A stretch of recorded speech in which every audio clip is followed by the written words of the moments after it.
మాత్రేన్నమః. ఉపనిషత్ దర్శిని 188 బృహదారణ్యకోపనిషత్తు సప్తమ అధ్యాయం తృతీయ చతుర్థ పంచమ బ్రాహ్మణాలు. ఈ బ్రాహ్మణంలో దమము, దానము, దయ అనే గొప్పవైన ఈ త్రిగుణాలు ఉన్నవాడే సర్వ ఉపాసనలకు అధికారి అవుతున్నాడు అంటూ ఇప్పటి వరకు నిరుపాధిక అనగా నిర్గుణ బ్రహ్మోపాసననే చెప్పారు. ఇప్పుడు సోపాధిక అనగా సగుణ బ్రహ్మోపాసన వాటి ఫలాలు చెప్పబడ్డాయి మంత్రంలో. ఇంతవరకు దమం, దానం, దయ అనే ఈ 3 గుణాలను ద అనే అక్షరంతో ఉపదేశించిన ప్రజాపతియే మన హృదయ స్వరూపుడు. అంటే మనుష్యుల హృదయమే అనగా రక్తాన్ని సరఫరా చేసే గుండె కాదు, ప్రజాపతి ఆ పరబ్రహ్మము. ఈ హృదయం అనే పేరులో ఉండే 3 అక్షరాలలో ఒక్కొక్క అక్షరాన్ని ఉపాసించడం వల్ల మానవులు విశేష ఫలితాలను పొందుతున్నారు.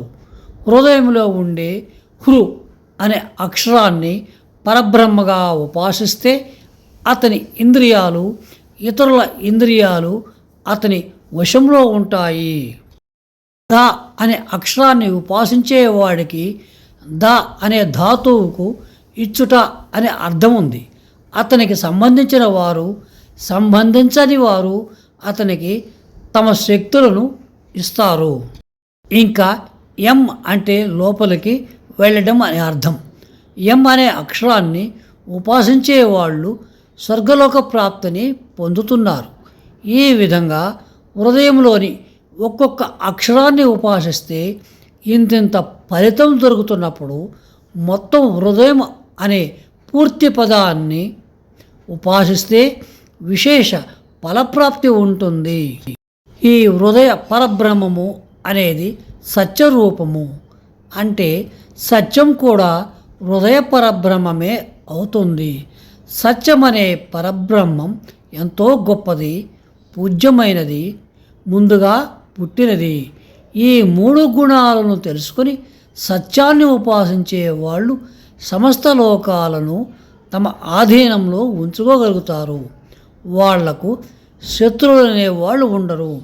సమస్త శుభ ఫలితాలను పొందుతారు. ఈ సత్యమనే పరబ్రహ్మమును ఎలా ఉపాసించాలో చెబుతున్నాడు. ఈ నామరూపాత్మకమైన ప్రపంచం ముందుగా జలరూపములో ఉండేది. సత్యం చతుర్ముఖ బ్రహ్మను సృష్టించగా ఆ బ్రహ్మ విరాట్ పురుషుణ్ణి, విరాట్ పురుషుడు దేవతలను సృష్టించారు. ఆ దేవతలంతా తిరిగి సత్యబ్రహ్మనే ఉపాసిస్తున్నారు. అందువల్ల సత్యబ్రహ్మయే అన్నిటికన్నా అందరికన్నా గొప్పది. ఈ సత్య అనే దానిలో ఉన్న స, త్, య అనే 3 అక్షరాలలో మొదటిది సకారం, చివరిది యకారం. 2 సత్యమైనవి, శాశ్వతమైనవి. మధ్యలో ఉండే ఇత్ అక్షరము అసత్యమైనది, అంటే మృత్యుస్వరూపమైనది. సకార యకారములే లక్షణముగా కల సత్యస్వరూపము సత్యాన్నే అధికంగా కలిగి ఉంటుంది. ఇత్ కారం అనే అసత్యమైన మృత్యుస్వరూపం మాత్రం చాలా స్వల్పమై నశించిపోతుంది. ఉపాసకుడికి మృత్యుభయం ఉండదు. ఈ సత్యం అనేది ఆదిత్య స్వరూపం. ఆదిత్య మండలంలో ఉండే సూర్యుడు ఈ దేహంలోని కుడి కంట్లో ఉండే విజ్ఞాన స్వరూపుడు ఒక్కరే. వీరిద్దరూ ఒకరిలో మరొకరు ప్రకాశిస్తూ ఉంటారు. ఎలా అంటే సూర్యుడు తన కిరణాలతో జీవుడి ఆధ్యాత్మిక రూపమైన నేత్రంలో ప్రతిష్ఠితమై ఉంటే, జీవుడు తన ప్రాణంతో ఆది దైవక స్వరూపమైన సూర్యమండలంలో ప్రకాశిస్తున్నాడు.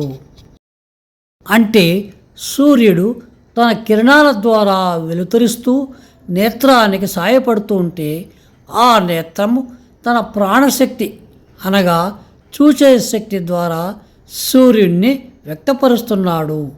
ఇది తెలుసుకున్న జీవుడు ఈ శరీరాన్ని విడిచి వెళుతున్నప్పుడు చాక్షుష స్వరూపుడైన ఆ సూర్యుడు తన కిరణాలను ఉపసంహరించుకొని తటస్థ రూపంలో ఉంటాడు.